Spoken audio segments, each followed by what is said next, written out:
Koyo, I'm proud of you. Who am I say? Yeah, that's my little sister. Hey, this is my cousin.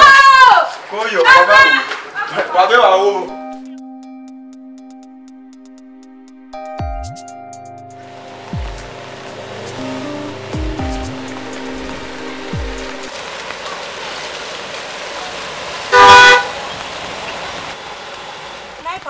Ah, oh yeah. Oh yes, sir. You want no? Oh, what's your brother? Oh, way on there, Papa. Don't worry. Okay, what are you? Okay. La we moto na drop you now. I'm not telling you, lava me bag be woman. Oh, say, bring your way. Where they on a go to go ye.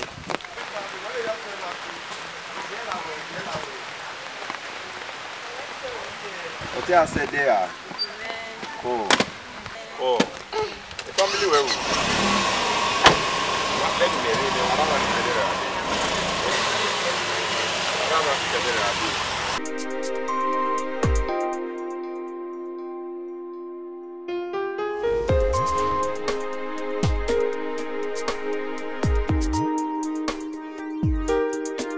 Yo. We are here. Oh yes, sir. Now, brother Papa. Oh, one way and I okay, I get away. Where are you wanna? Till we Magba is true, like Jana, now you mean, I understand. Brother, I want to to remark him now. What worry? Where I worry, a dory. A dory, okay, no problem. No problem. I'm still around. I will get in touch with you, okay? Alright. Go on. I'll fake going away, Baba Vijay do.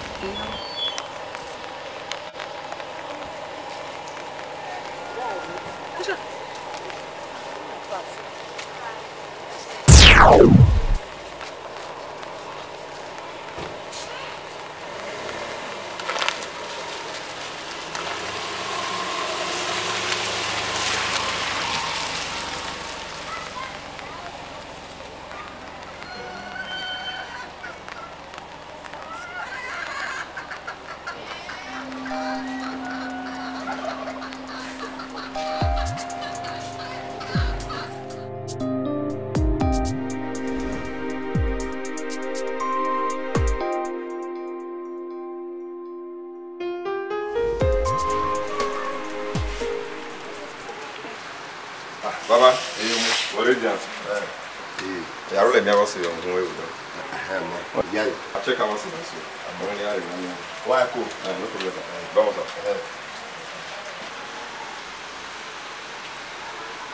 Hey, where am I royal? Back from motor. Bobo. Anyway, you can be now. Yeah, boy, wouldn't.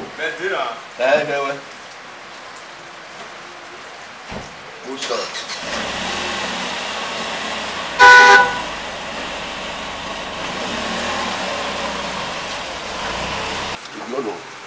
More going to be quarrying me. So, I could be why you to walk me or monkey. I could have a new one. I will tell you.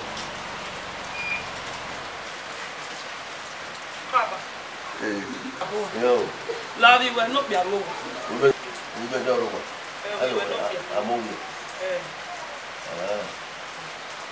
I'm time. Ada wakpana ze mare atamu wa wa pe oke ori awujo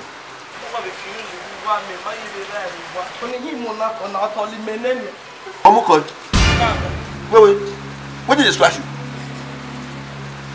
you how to the make no have how by what to do eh wa here eh we ko re ba me tin wa here lo what to do I don't know we conquer carry corn stick and splash am. Me, you go take. Wow, back. Madam, you want to know me? Why you go crazy over me? Why you name me? But walking away. Okay. Walking. Asao. Ibawiti. Baba. Oh, you not to do that. Everywhere, you know what me over moto. ayo hore de de ke do ade u baba ke bebe ba mi wo wa mi wo le ba we o wa ri we bo gba we le ni ka ko ama me am la go de am wa go back o me ro wa ya ya go na to the grass back is for you o go to show us ere ga ri ayo ai pa o be fi go pa she's going to marry a good boy, a good girl. What? Ever will you marry? She will marry a good girl more than you. Ever will. Oh, make woman like my baby. How will? I don't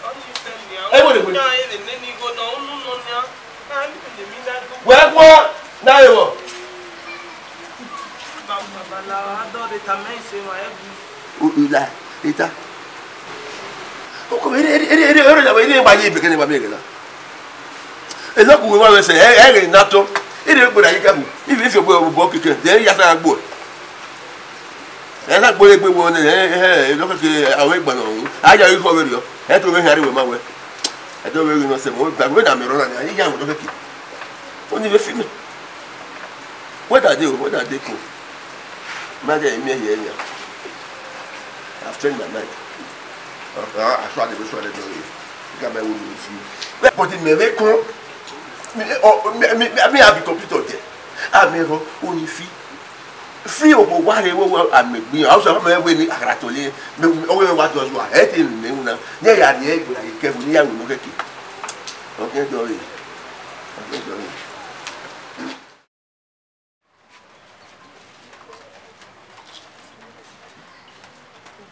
na wa siowa afala aham gona wa fi yi wa me bu ni ade na ya yi we ya ma okay. Tudo meu menino, Olha aí, eu acabo quando eu faço. Okay.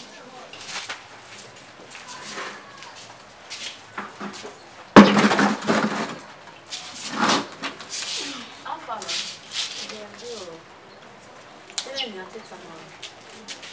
Olha. Que a dele papai já jogou. Não me ver. Vamos ver se papai. Ele go oi brother, amor. Hey, dear Papa now. Do you regret all your outside, Papa? Now he has arrived. Okay? Hey!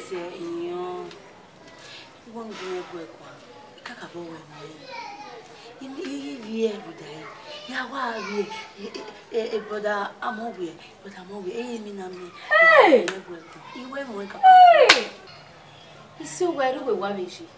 Okay, ni magwaya re lifts in where there you. Where TV? So weak me. Don't let her weak you, baby. I love you, brother. Ah, what love you, Papa? My sister. You need my father. I love you. Ule Lokisha. Waka kabo me Loki ruda ene girlfriend wo pale village na no yari. Ya gwe. Li ma be drop we be do. We ga mi no ya adi we. Baby. Oni li ma ge e mu gwe wa le nyorio. Me ate mu we. Bodi ya gwe. Woni me ade ni we. Ke no pe wa we bodo gwe friend le no. Ah, woni no pe. My brother, Uwamumi. Fuki papa.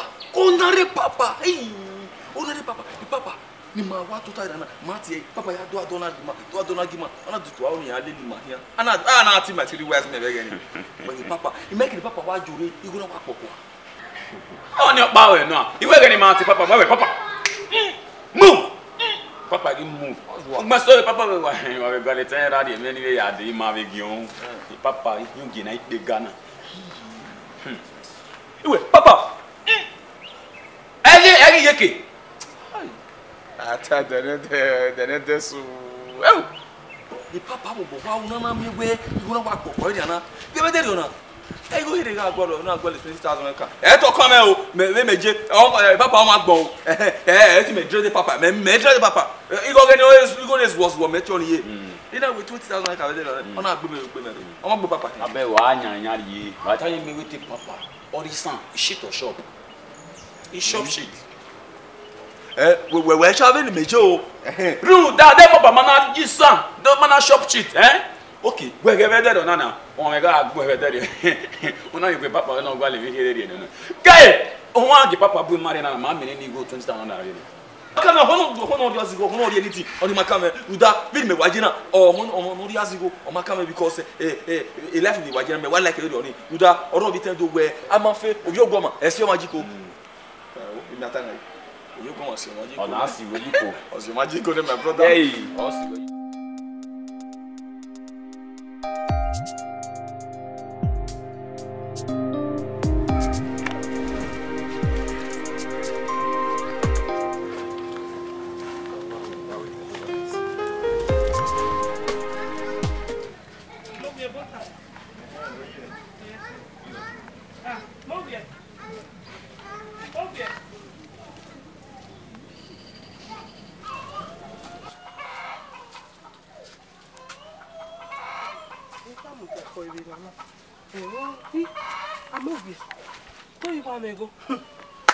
a front city ni me ya le lo mo pako I moto re ni mo ba to ta a front city ya west na sha igba west na sha bo da wi moto re ni front city ni yes now you do not want by the one wa ko ya wo ni ko ya charge phone ama me beti mudia na marijuana marijuana it was okay I won't be okay later na when me buy me wa oyo yeah well yeah I hope everything's okay I'll tell you you need come out now set it down now then na hina na I set it yeah when you go there gbe ba me bi yo be yen good day on say na mu there okay tie again in no man I me go no na ti a o no tayo me na we here set it le bi o gbe seleke be no dre la Nina ya me ya we wu ni pano la wo ni gbera na anyway you need to wa no if you ever gije mo fi out down my village people yan ga agbe me mo ga agbe yan ga agun ayo me ke la wo ni gbera gima be we de gbe aro ma de gbe aro zebo se ni ma ku ni ma we mi ma bi ele o mi no hun no I worry when we were getting it wa but any brand anyway na do you know sunu no there it okpa no ya we rin ya see anything you know get friend in I'm in a serious relationship understand so my teacher told me we say now I go okay understand oh me serious girlfriend yes emi ro won what okay go ahead serious relationship in here. That is to say, you are married, man. You are married. Why you tell me serious gay? You may want life was fair for here. Or making him problem in normal. A girlfriend you any gay, my boy, my fair money duty or evening duty. Me a robo, Tanya robo, he is staging. He may get girlfriend when he is staging. There's love in sharing. I said to you, UFO, in your party, I said, you know, set you way. But may lecturer or position was evening lecture, afternoon lecture. You go lecture again. Mo be no me na again New York. Pe gba ya west style, doggy style, we barrel style, turkey style, up and down style. I mean, set to give you it was surprise you. Night alogbe. Since we was setting. You are so serious about it. No, we get it now. Okay, the problem is raw. No do I give me a problem again? I say is what ya what a girlfriend wa call you wake ba wear me an go dey yari yowa. You give her my wala. Okay. I give a feedback. Let me think about it. Okay, yo. You get there but na the matter soon. Take care easy now. Take care easy. Got you. Understand. Perfect one. You think I'm about to make a boyfriend the money. But I get girlfriend the home. Yo yeah. Wow, yeah, what's so?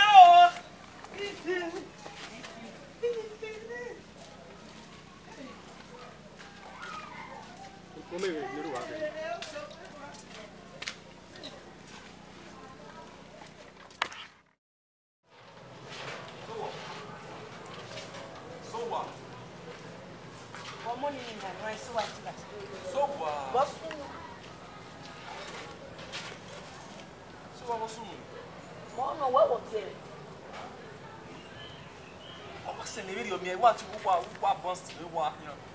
E me mata my way go. Bosun do to member. I have dated you for years. My way man with mama van. Oh, it was your no. Eh, so we did fine. Ege mawo. Iwe ge gwalo eme no a. Imi wa no rino esota. Yes. With confidence. Yes. So, Memaya. Eh, onia. Memaya. 2 minutes no were ni. Eya me nikin. 2 minutes. Yes. Okay. 2 minutes ni gare ni. But you got me baby ni. Na force. What are you going to do na so? Yes. Confidence. Yes. O wa rino esota. O ma ya na we gwa u. U re 2 minutes a do ni. Se ni aye. Continue. You? You don't take business now. So what Memaya? Okay, they know that you waiting my baby. So when I tell my baby, even to hear it, put him on your mom. You went to her. So what? What man get a man? So what? What?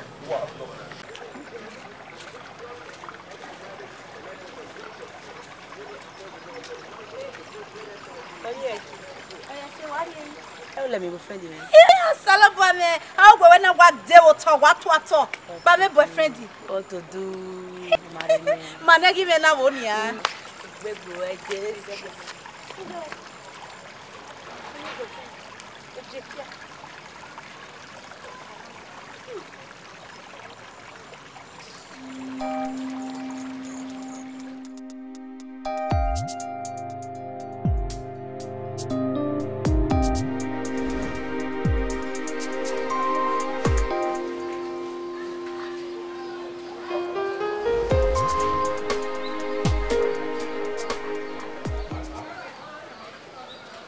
Lare we mudiara. Nemi gbegbe. Obugi. Obugi. Ugi atunu wa wotun ebebo na. Ara tunu wa. O we wa gba we vawa o we na no je na wi mu na. U ba vie. Two friends. Una vie no tun. Salabane. E ma veje va glona. Ni wa mu mi ne wa mu yan. Uge ko me mi no be. Ere jealousy be se. Jealousy e poison azen jealousy. Maybe not develop you work be man. No one no working here ko. Ania. We go me hammer we. O ga go survive so wa be e so we gugu. La go me tama we. Sa we iya ga o. Me hammer we. Una agwa loteme. Imi ame space wa ye ro. Imi ame no go me go we imi oteme. No me na re we zebo pa usunya. O ye ro. Don't worry jealousy. Otun. Ateme keke ba be isi ogwa be so e. Rodo ye ti ya oya gbiviere ku oya mi ye ko be do omu ade. E o we na gwa o za gada go otun me go. Ogbe kwere. E police. O ma izi na ya gbe kwere. E police gwalugbala boya die na. Izi my sister. We go me hammer we. This is just the beginning. Eh wa go ya ga ni fire na wa ya the fire wa. Ade. The sky is so wide enough to contain everybody. Ade, especially here up. Ade again we don't need. So awa dam ni ya fa. Wa eva wa le lo ya pa. Wa gba o. Eri wa je a. Hey. Oh, wow, Larry, you don't understand. Oh, your bars in how? I don't understand. You don't understand. Eh, Papa Welele. Yeah, he's my boyfriend. So, Papa Welele. You never know. When no enter my. Oh, Hey. You only give me oh. Oh, you don't understand. Your papa is boyfriend me. Yeah. Eh, no there. Who boyfriend me? Yes. Remember tell me ya kina. Eh, Papa. The Papa no go zigar wo ego. Ogi ogwe o. Ogwe o. E Papa ke bari e doke ya. Lo. Mo ga agugun. O ye me blow re ne. Me ye me no. Oloro no dey feel no dey. Eh, you wa no. Wonder. We ho. We fa na gbele gbuwa wa. E Papa won ko no hian ri e wepo. Na wa gun na wa rewe bokua. O wa rewe bo. Igo no zenu wa. Owo kan e o mo ni gore. Wait on when. Se ba. Bueno ro. So boyfriend na. Papa is my boyfriend. Ota. Gay no when na oba na gay no ame na gbe mo bo we ni. Ba ke blow. Iwo mo kan e o lo nuwa. O spend the Ya ba kunu e. Iwin na regbo. Iwo na kan e mu gi e o zeli wa o nye. Imeso. Aju ye very bad deneri o. De no gwe bi win na re. Awa mi emi se fi mi o. Nu na mi guma bega no si nu gbera. Ya me ige e bo o mu ne konu wa eva. O le bo kan e bo do. Aga koni gbeta. O le fu wa. Wa men wa e je. O le na. O ile wa ikan mi ma so mo keke no so. Tu fe si nu po ye bi ene. Do na mu go yohun. Wa ki e wa ma le gbugwa. Ebe okosoma. Ire ma be de. Ebe okosoma. Me gwa re ma. Ebe okosoma. To re nu bia bo e mi nu so na atafo. Mo be use. Okay. Bia se gbe na le ma ya gbe na. Ayo wa we duri. Sister.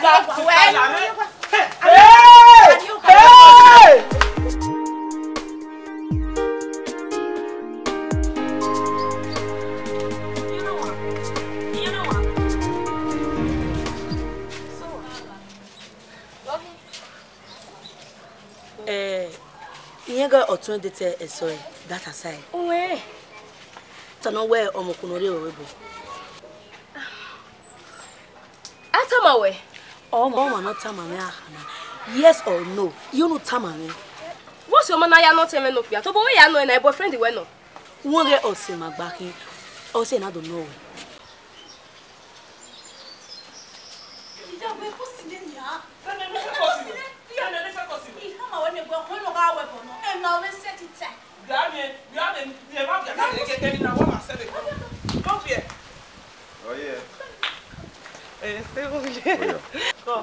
Waki do wana wa talo le street here also. Eze yo se me nu ndanai. Yo se me de. Ogwagwe eri ma be isogwa eri ma we diseti. Oni ma ye be gbe megberu don ta ma me. Ogwuwe mo ko be we bonu hu ari e wa ze ma me na wa mate voni be oni ma de be the contract. Then ye ga mo ko we bo. But I told you already we make a friend. So me wa ya mo ye table talk it can mama mo ye table talk me wala idobo re de ho no eten as far as the emi ugbe ni o ye set ipe agbe no ya finish my ya off me no problem ho no igbe ire ma hey idi wa fo ne po mu ekeno mu dia ni e ba gun akegbo. That's what you said earlier. So me problem. You so mo la we me problem me no problem oh gbagbo ya bo na fun e ona agaro wo na ro me no go kan we no rewe boni je o ba ti ewu ta ma na egbe yan ti e na o me ka gbe jare ju e we gi we Dedi wa o si we na ya ko un denya I don't like it. Baby on you too. Thank you.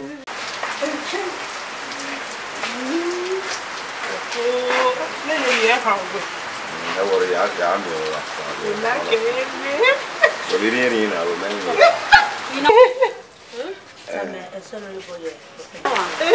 Sorry me do akena.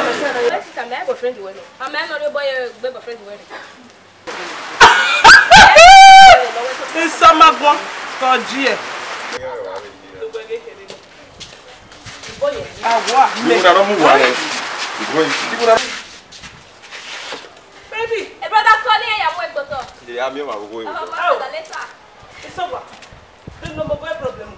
Mo no no we. Enu e What's it got? Wow! Oh, undo di mo boy ma de dame. Tu na si ke kama wa ejo. O bi re gbe ni ya de picnic na de gbe do so no ba do mo mi ya. Ira egbe ni we ni ko bi. Ina ya we bi. O je ya we ni. Hey! Gbe do de Set up. Awa! Iri haria. Eri be Me do de. e ko mi we. Awa! Hey, na tona me. Yes, yo. Ahoy! I will sack for my love. I love you.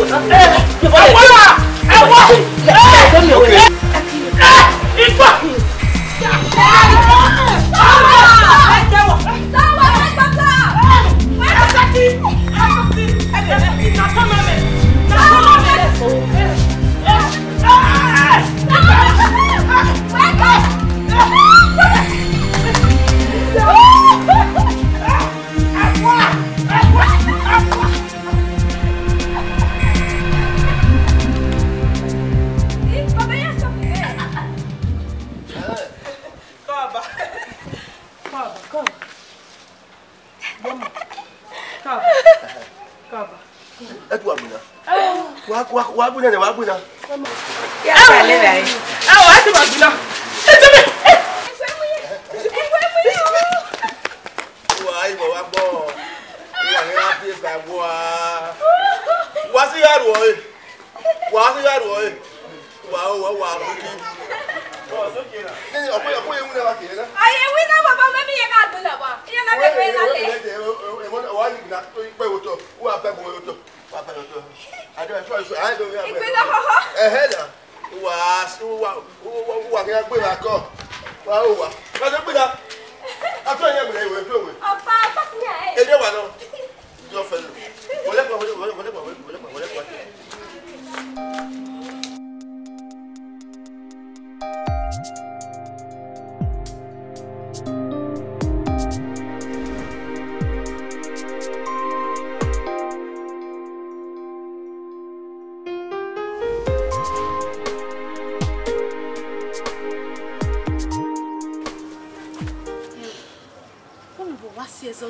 pa. No wana ya gbina bo we ya ti eni. Ehwe mwa. No wana gbina ro do bi apa. Ehwa wa mmi. De kwe gbuwa mwa. Boy, go enter my way. Mama gbina ro do bi apa. He's my man, he's my boyfriend. Okay. Oh no an gogo an gbina ye mi no re. Go e ma, o gbo e. Gay. Imata mama. Obo kon ko na wa lala o. Agbobe mi yen be bo na ge. E papa, e ga me ga no. E ga no ya agbo me gbina go me blow. Me never can Ghana in your blow. They never grab me. Na my own. Everybody knows say Papa na my guy. I grab my guy. Then where ni? Gba mareva bi magbina better. E mareva. E ma nigga reva tama we me dey go soon we me. Me they beat me where I know say I get power to take Russian back. Na Russian. He rush me, I rush and I will rush each other. Like mareva wa gbina o. Wa ya gbina be wo bia. Ehwe mu gwa. Wa be total wa be we negbuwa. Oh, say what you again? No, see one of my money in Wally Lehiani. Oh, what you whatever so. You have my wife, friend of tea. Why on now when you're so now when you're so now when you're so. Oh, say, my boss, no see me. If I was a no see me. When my kind of Lily. Wait, say, you know, was a bone. Down, okay. Wait, I tell my always to a bit. You know, when Lily will have my bow. Yes. What we see any man with Bina, Deba. He never walk me now. We no see it. You know, send you an hour, but don't want no man. May that could without talking. Echo. Way down way. Money boy and what friend here. Me why there? Now I get Eric no for fighting out to go. I don't know not if I were wife Baba. If I were wife Baba, he would what? Iga. Ego mata ya gbera ma. Why dey to gbe a? Boys no ba ke to gbe ba mi bo. Bo na gedi bo ni faru e gbe yi san wo. Bo gbe aso we. Oye mi no ya ro ya ma santosi. Dobo. Do woni e wo gbe na gba mo pe. Ya le ta. Ma bo na no mu jaki ma no. Yes. No, osi we are on edu, on tele lo gbe abi. Pa wo yo han pa no ke Ghana. Hey, ye bagu no. Ye ko even ma ono. Ye wo is no is Ido. Ame boya fi. Ni mi ana gu ye gwa. Ayo. Ye na even bo mo gbe. Ye wo obi apo ino matani liwa ni. Ye wo gbe. O te gbe wa. Ni me ri aso se. Ya ni mazwa. Adobo. Omege mabu we ya here. Woga rush me, ma rush we ni. Iwa bu. Woga ma no ga rush me, ma rush we. Me rush you. Dobo be da me sha bu. Wa jun. Gbe no na ro de me bia. Iya, ama no gbina ba ma mo wi o gbina dan yen gbina. Ime gbina de tournament wa no. No iri kwa se ba. O keke ma ba wa. Izeloy. Igizeloy. Sha wa gbo cha we. Ese yo. Agbon na ogun ebi ogun. Enyo agbo. We fo saro. We ko awo e de oni ye dobo. Nunu emi. We ko we de awo e iwe ma mi. Achabo. Ni ma wo. Wa ye ka. Achabo. Eluban. Be ba gunu. Ya nwini we nwini me na hina. Me je mi me ri ba ye. Me ri ba ye. Afio na fo ari mi yo. Bone te ge. Yodo. Ikoro gyoto. Yodo. Ikoro gyoto. Ikoro gyoto. Amasini anya. Ikoro gyoto. Baage gbina ba. Ikoro gyoto. Ba gbina yo ko ka. Ikoro gyoto. Ikoro gyoto. Ba gbina yo ko ka. Ikoro gyoto. Yo wa ga chabu. Dodo. Ọmọdé bewe. Tan wa file Itanibe. Hey. Gbogbo ẹ̀gbọ́n. Wow. Mo ma gbogbo ẹ̀gbọ́n o. Bueno. Boy, Ozuo Amanuki. Megi me o wa file Itanibe. Wa guzu already nya. Ça va c'est. Ẹgbẹ́. Ma gbogbo ẹ̀gbọ́n. Omagun ẹ̀gbọ́n. The one will want so. Tí mi sùn wọn wọ́n kàwé ó ní wẹ́rùwẹ́ àtàyà o. Kódọ̀s. Yodo. Ìkòrò yodo. Ṣàṣọ yodo. Ruda ama gwe ori abogun awo ti yen to le. Bo wa ife be we. By this time, wa fi do this. By this time, ogi agbana, o ri owo ku. Wa ri ade kia. Gona. Mebe ma so wa ni ya. Ruda, ife mi ri de la dan wuwe. Wuwa mi ri la din ha. Nothing. Eko afraid wait to again. Ina afraid wait uno me 2000. Ile 300 me maya. Ija ima me nguna ne manguna. Okay, 300 no. O ma so we ko manager we pe de ni pe di se no. Me ya. No, 25 Ozuo no. O ma ko ona le lo pe abi. Uni won e me ri nu na ogbongbe me agbu. There no kon e.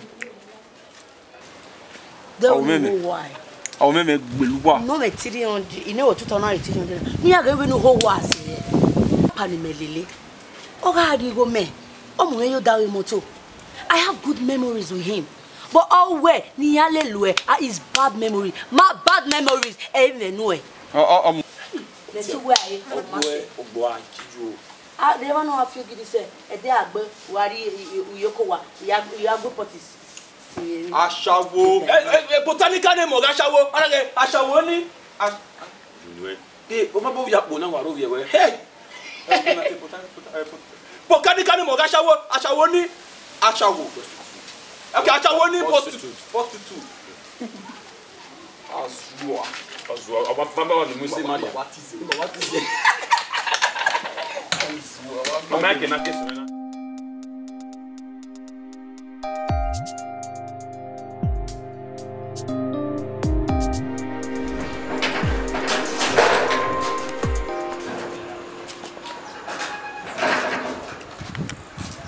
Asa sa. Sa. Iye wo. Ọ̀rọ̀ di oko àwọn.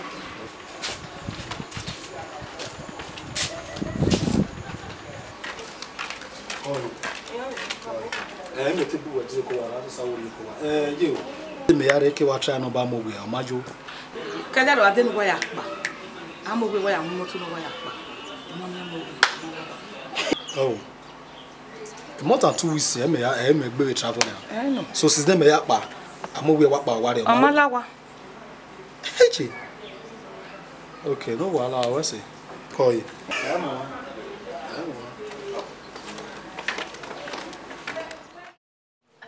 Brother, Mago say isu wa. Ogbaro we yan go we. Dime go na ri no wa. Brother Manuel. O Manuel. Wọ́n mú ẹ̀kọ́ ní àwọ̀ àmánú ẹ̀. Ya gbọ́dọ̀ lọ́mú ẹ̀kọ́ ní. Brother Manuel ne o. E bona to we wa. Ó rí bá wọ̀ wọ́n àrí na mi ni. La ọbẹ̀ na yako ya gbọ́dọ̀ lọ́mú ẹ̀kọ́ ní. Oko wa ba plan ere. Brother ko we wa no awa ko ya wa so fo mo bi ni. Abe ba wo. Wa won. Papa. Èmi ko ozane. Denu ko. E so e ha ma mi. Ya gbọ́dọ̀ lọ́mú ẹ̀kọ́ ní na. The doctor will tell me me etu mu ẹ̀kọ́ ní. E wo to ni. Mo nyanu na. Eyan mo ko lo ya gwa le no yen. Ogogbo yan di biology father yan di. Ẹ máa rí wẹ̀. Ó wá agbele yan igbe nu mu inú rí you dey sweet me dey. What's your name? Baba yin e fa han wa ni brother. Ya fa wo wo. What's here? Uwe ni asia ogwe sia. Baba mo ẹ̀kọ́ ní ya o ya. Na ba ke head ya gbe na ba. What the name na ba? Se ruwe ya mo gbe. So you wa to mo ke mo ti di gba gbe. Wa se you we horo here. Baba ẹ̀yà bu eri wa ẹ̀yà owó ní fa wo wọ́n àrò boy megbere. Yemi agwe. Me go wa go ya mo go yo ya. Agbo pa. Amowe. So ruwe wa last wa mo. Bakade ki na.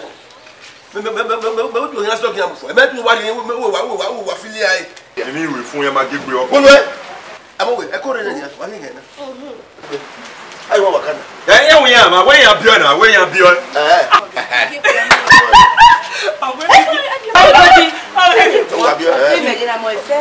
The first of Obo. Ya ba won o, ya ba won. Ai wa ya gbe yi. Baba gun ya gun ah. Ai wa gbe yi.